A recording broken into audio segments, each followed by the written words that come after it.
नमः शिवाय।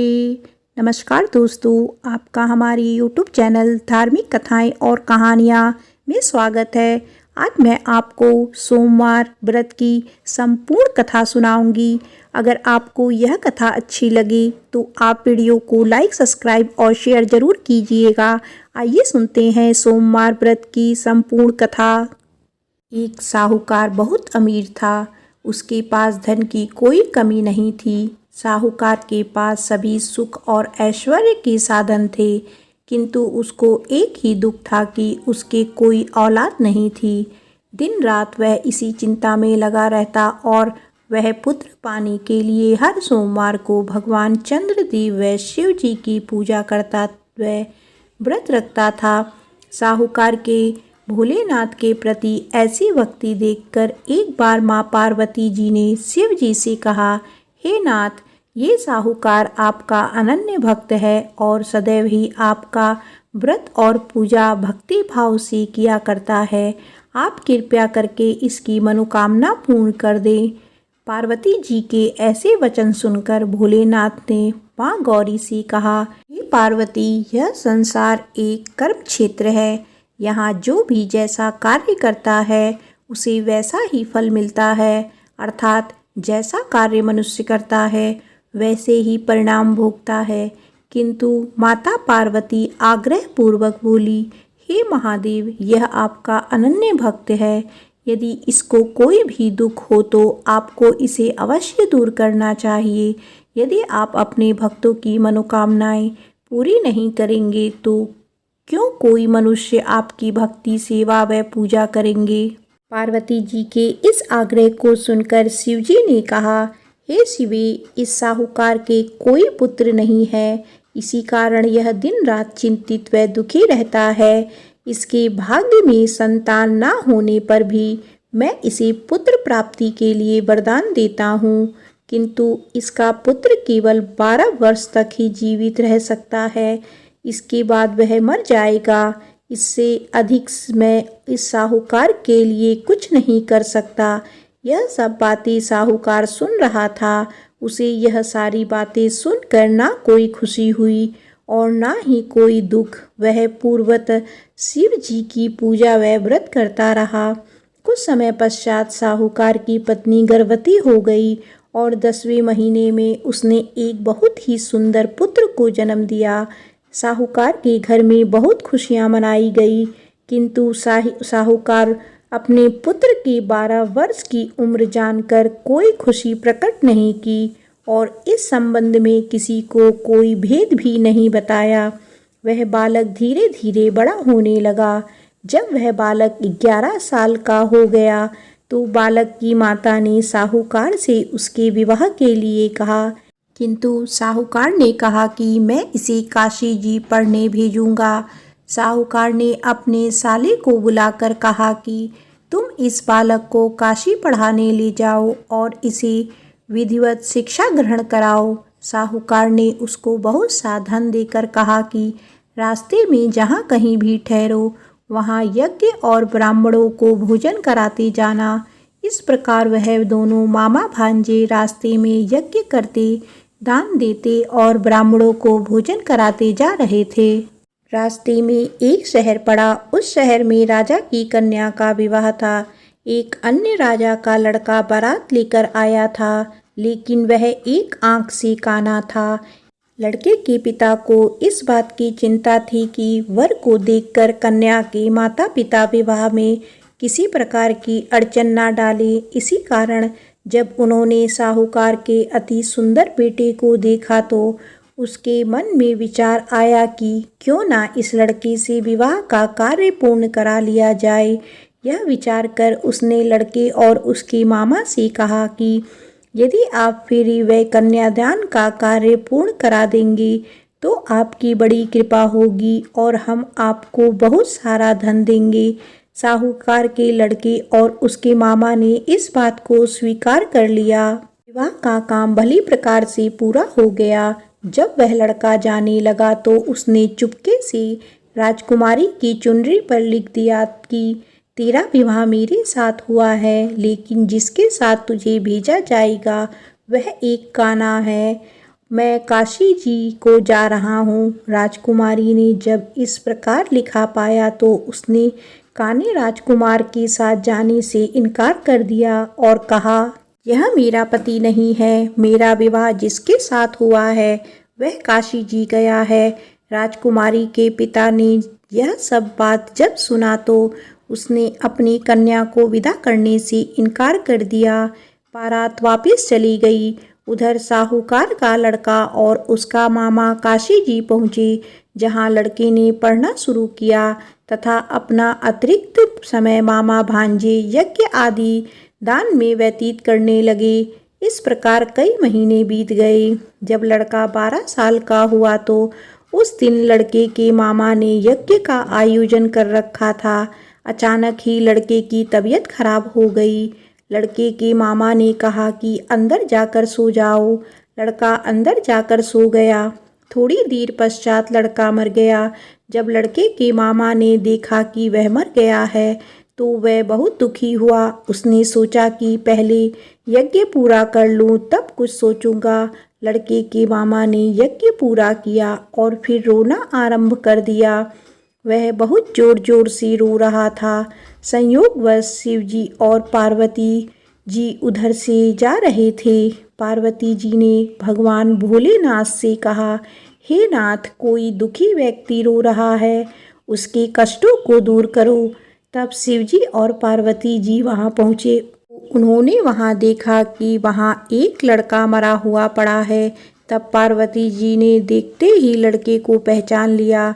पार्वती जी ने लड़के के मरने का कारण पूछा तो भोलेनाथ ने बताया, हे गौरी, इस लड़के की आयु इतनी ही थी, ये अपनी आयु पूरी कर चुका है। पार्वती जी ने विनम्रता पूर्वक कहा, महाराज, कृपया करके आप इस लड़के को जीवित कर दीजिए, नहीं तो इसके माता पिता इसके वियोग में तड़प तड़प कर अपनी जान दे देंगे।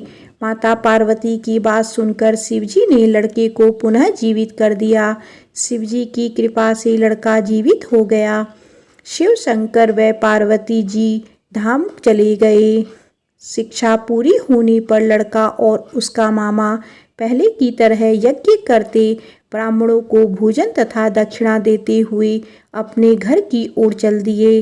रास्ते में दोनों उसी शहर में आए जहाँ पर उस लड़के की शादी हुई थी। वहाँ पहुंचकर दोनों ने यज्ञ करना शुरू कर दिया। जब वे दोनों यज्ञ कर रहे थे तो उस लड़के के ससुर यानी वहाँ के राजा ने, जो उधर से घोड़े पर बैठकर अपने सेवकों के साथ जा रहा था, ने लड़के को पहचान लिया। राजा ने महल में ले जाकर दोनों की खूब सेवा की। कुछ समय बाद राजा के महल में रहने के बाद लड़के ने राजा से जाने की आज्ञा ली। राजा ने अपनी लड़की को लड़के के साथ विदा किया और साथ में बहुत सारा धन व दास दासियां भी भेज दी।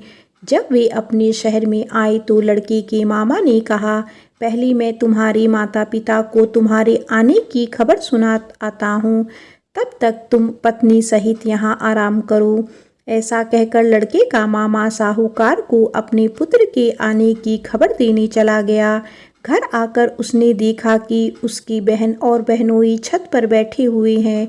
उन्होंने यह प्रण कर रखा है कि यदि उनका बेटा जीवित लौट आया तो वह छत से नीचे उतर आएंगे, नहीं तो छत से कूदकर अपने प्राण त्याग देंगे। इसके लड़के के मामा ने जब यह समाचार उन्हें सुनाया कि उनका लड़का जीवित लौट आया है तो उन्हें विश्वास नहीं हुआ। तब लड़के के मामा ने शपथ खाकर कहा कि आपका पुत्र अपनी स्त्री और बहुत से धन और दास दासियों सहित घर आया है।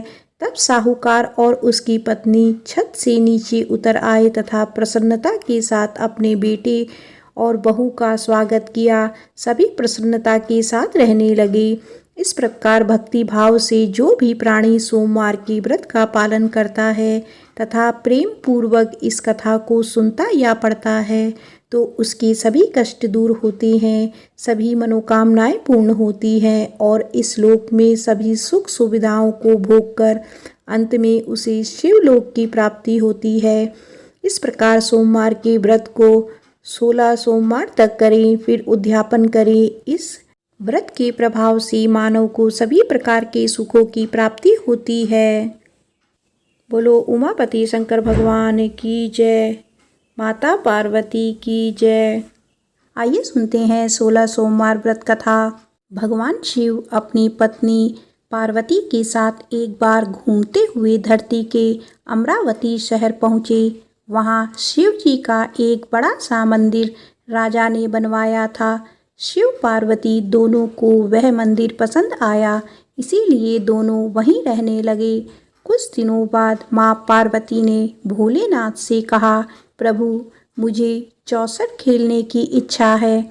भगवान ने सारा इंतजाम किया और दोनों आराम से चौसर खेलने लगे। तभी वहाँ मंदिर के पुजारी आ गए। पुजारी को आता देख माँ पार्वती ने पूछा, आप बताइए हम दोनों में से कौन यह खेल जीतेगा। जवाब में उन्होंने कहा, महादेव ही जीतेंगे। जैसे ही चौसर का खेल खत्म होने लगा तो पार्वती माँ जीत गई। माता पार्वती ने पुजारी की बात गलत साबित होने पर उन्हें झूठ बोलने की सजा के रूप में श्राप देकर कोढ़ी बना दिया। फिर पार्वती शिव के साथ कैलाश लौट गई। अब लोग उस कोढ़ी पुजारी से दूर भागने लगे। राजा ने भी उसे मंदिर के कार्य से मुक्त करके किसी दूसरे ब्राह्मण को मंदिर का पुजारी नियुक्त कर दिया। कोढ़ी पुजारी भी उसी मंदिर के बाहर बैठकर अपने लिए भिक्षा मांगने लगा। कुछ दिनों बाद उस मंदिर में स्वर्ग से अप्सराएं आईं। पुजारी को देखकर उन्होंने उनकी हालत का कारण पूछा। उसने माँ पार्वती द्वारा मिले श्राप के बारे में उन्हें बता दिया। सारी बातें जानने के बाद अप्सराओं ने पुजारी को पूरे 16 सोमवार तक विधिवत व्रत रखने के लिए कहा। पुजारी को इस पूजा की विधि नहीं पता थी, तो उसने अप्सराओं से इसके बारे में पूछा। उन्होंने बताया कि हर सोमवार को सूर्य उदय से पहले उठना होगा। फिर नहाकर साफ कपड़े पहनने के बाद गेहूं के आटे से 3 अंग बनाना। उसके बाद घी से दीपक जलाते हुए गुड़, बेलपत्र, अक्षत, नैवेद्य, फूल, चंदन, जनेऊ लेकर संध्या के समय सूर्यास्त से पहले प्रदोष काल में भोले बाबा की पूजा करना। पूजा करने के बाद एक अंग शिव शंभू को अर्पण करना और एक खुद ग्रहण करना। उसके बाद बचे हुए अंग को आसपास के लोगों में प्रसाद के रूप में बांट देना। इस तरह पूरे 16 सोमवार करने के बाद 17वें सोमवार को आटा लेकर उसकी बाटी बनाना। फिर उसमें घी के साथ गुड़ डालकर चूरमा तैयार करना। इसका शिव जी को भोग लगाकर इसे आसपास मौजूद सभी लोगों को प्रसाद के रूप में बांटना। इस तरह से व्रत करने से भगवान शिव तुम पर प्रसन्न होकर कोढ़ की समस्या दूर कर देंगे। ये सारी बातें बताकर सभी अप्सराएं स्वर्ग लौट गई। उनके लौटने के बाद पुजारी ने हर सोमवार को विधिवत व्रत और पूजन किया।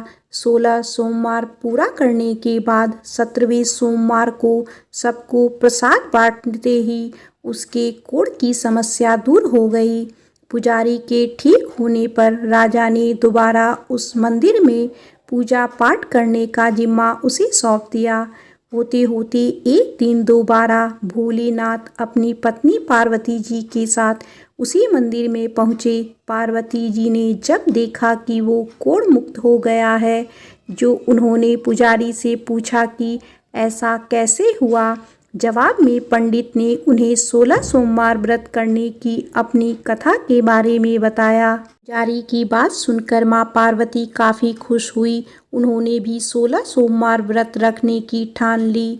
इसके लिए माँ पार्वती ने पुजारी से पूरी विधि जानने और उसके नाराज बेटे कार्तिक को वापस लाने के लिए नियम से व्रत करने लगी। 17वें सोमवार को जब उन्होंने सबको प्रसाद बांटा तो उसके कुछ दिनों बाद ही कार्तिकेय लौट आए। उन्होंने माँ पार्वती के पास पहुंचकर पूछा, माता अचानक कुछ हुआ कि मेरा सारा गुस्सा ही खत्म हो गया, क्या आपको कोई उपाय किया था? जवाब में पार्वती जी ने 16 सोमवार के व्रत की कथा सुनाई। यह सुनकर कार्तिकेय को भी 16 सोमवार का व्रत करने का मन हुआ, क्योंकि वो अपने मित्र ब्रह्मदत्त से दूर हो जाने से दुखी था। माता पार्वती से 16 सोमवार व्रत की विधि जानकर उन्होंने परदेश गए अपने दोस्त ब्रह्मदत्त की वापसी की मनोकामना के साथ व्रत शुरू किया। पूरे 16 सोमवार व्रत करने और उसके विधि विधान से समापन करने के कुछ ही दिनों बाद कार्तिकेय का दोस्त लौट आया। वापस आने के बाद ब्रह्मदत्त ने कार्तिकेय से पूछा, आखिर ऐसा क्या किया तुमने कि मेरा मन बदल गया? मैं बिल्कुल भी वापस आना नहीं चाहता था, लेकिन एकदम तुम्हारा ख्याल आया और मैं लौट आया। कार्तिकेय ने भी अपने दोस्त ब्रह्मदत्त को 16 सोमवार व्रत की महिमा के बारे में बताया। इसके बारे में जानने के बाद ब्रह्मदत्त ने भी व्रत रखना शुरू कर दिया। व्रत खत्म होते ही वह अपने दोस्त कार्तिकेय से विदा लेकर यात्रा पर निकल गया। दूसरी नगर पहुंचते ही ब्रह्मदत्त को पता चला कि राजा हर्षवर्धन ने अपनी बेटी गुंजन के विवाह के लिए स्वयंवर रखा है। राजा की प्रतिज्ञा है कि उनकी हथनी जिस भी लड़के के गले में माला डालेगी वही उसकी बेटी से विवाह करेगा। उत्सुक होकर ब्राह्मण भी महल पहुंच गए। वहां कई सारे राजकुमार थे। उसी वक्त हथनी ने अपने सूंड में माला उठाई और ब्रह्मदत्त के गले में डाल दी। राजा ने अपनी प्रतिज्ञा को पूरा करने के लिए ब्राह्मण ब्रह्मदत्त से अपनी बेटी का विवाह करवा दिया। शादी के बाद ब्राह्मण से उसकी पत्नी ने पूछा, आखिर आपने ऐसा कौन सा अच्छा कार्य किया है कि हथनी ने सबको छोड़कर आपके लिए मेरे को चुना? ब्रह्मदत्त ने उसे 16 सोमवार व्रत के बारे में बताया। राजकुमारी ने यह सब जानने के बाद अपने पति से विधि पूछकर व्रत करना शुरू कर दिया। व्रत के समापन के बाद उसने एक सुंदर सा बेटा हुआ, जिसका नाम गोपाल रखा गया। गोपाल जब बड़ा हुआ तो उसने अपनी माँ से पूछा, आखिर मैं आपके ही घर पैदा क्यों हुआ? कौन सा शुभ कर्म आपने किया था? गोपाल को उसकी माँ गुंजन ने 16 सोमवार व्रत कथा सुनाई। गोपाल ने भी शिव शंकर की महिमा जानने के बाद बड़े से राज्य को पाने की चाह में 16 सोमवार व्रत रखना शुरू कर दिया। व्रत पूरा होते ही एक दिन पास के ही राजा को गोपाल पसंद आ गया।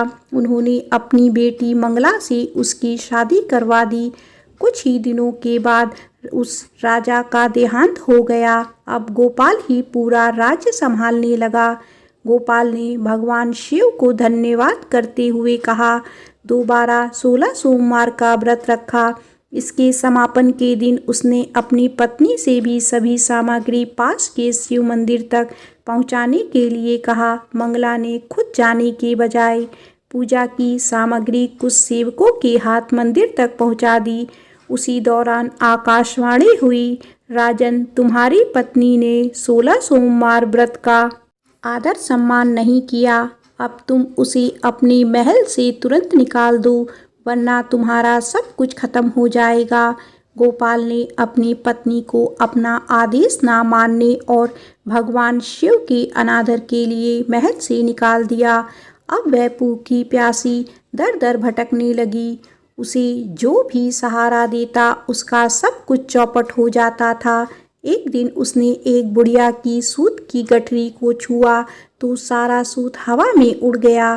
फिर उसने एक तेनाली ने रहने के लिए घर दिया तो उसके सारे तेल के मटके खुद ब खुद टूटने लगे। ऐसी मनहूसियत को देखते हुए हर किसी ने उसे अपने यहाँ से निकाल दिया। अब उसकी कोई मदद नहीं करता था। प्यास के मारे जब वो किसी नदी के पास पानी पीने के लिए पहुँचती तो वो नदी सूख जाती। फिर एक दिन वह जंगल में पेड़ के नीचे छाँव पाने के लिए बैठी। उसी वक्त वह पेड़ सूख गया। देखते ही देखते सारे हरे भरे पेड़ सूखने लगे। कुछ देर बाद वो एक तालाब में पहुंची। वहां का पानी जैसे ही उसने छुआ उस पर कीड़े पड़ गए। यह सब देखकर वो हैरान हो गई और उसी कीड़े वाले पानी को उसने पी लिया। भटकते भटकते एक दिन रानी पुजारी के पास पहुंची। उसे देखकर पुजारी समझ गया कि इसके साथ कुछ सही नहीं चल रहा है। उसने रानी को मंदिर में ही रहने की इजाज़त दे दी। रानी मंदिर में सब्जी या फल को हाथ लगाती तो वो सड़ जाते, आटे को छूती तो उसमें कीड़े पड़ने लगते, पानी से बदबू आने लगती। यह सब देखकर पुजारी ने कहा, लगता है तुमसे कोई बड़ा अपराध हुआ है, जिससे नाराज होकर देवताओं ने तुम्हें दंड दिया है। इस बात के जवाब में रानी ने पुजारी को शिव की पूजा करने के लिए सामग्री से जुड़ी पूरी कहानी बता दी। यह बात जानने के बाद पुजारी बोले, तुम कल से ही 16 सोमवार का व्रत करना शुरू करो। इससे प्रसन्न होकर भोलेनाथ तुम्हें माफ़ कर देंगे। पुजारी से 16 सोमवार की विधि समझने के बाद अगले ही सोमवार से रानी ने व्रत रखना शुरू कर दिया। पुजारी उसे हर सोमवार को व्रत कथा भी सुनाते थे। 17वें सोमवार को जैसे ही रानी ने अपने व्रत का समापन किया, वैसे ही राजा को अपनी पत्नी की याद आई। उन्होंने अपने सैनिकों को उसकी खोज में भेजा और घर वापस लाने का आदेश दिया। सैनिकों को जब पता चला कि वो मंदिर में रह रही है, तो उन्होंने रानी को अपने साथ चलने की प्रार्थना की। तभी पुजारी वहां पहुंचे और सैनिकों को वापस महल लौटने के लिए कहा। राजा को जब पता चला कि उसकी पत्नी मंदिर में है, तो वो उसे लेने के लिए वहां पहुंचे। उन्होंने पुजारी से माफ़ी मांगी और सब कुछ बताया। पुजारी ने भी कहा कि यह सब भोले का प्रकोप था, आप अपनी पत्नी को ले जाइए। राजा और रानी के महल पहुंचते ही वहां खुशियां मनाई जाने लगी। खुशी के मारे राजा ने पूरे नगर में मिठाई बंटवाई और ब्राह्मण व निर्धनों को खूब दान दिया। अब रानी महल में भगवान शिव की पूजा और 16 सोमवार का व्रत रखते हुए खुशी खुशी रहने लगी। प्रेम से बोलो उमापति शंकर भगवान की जय।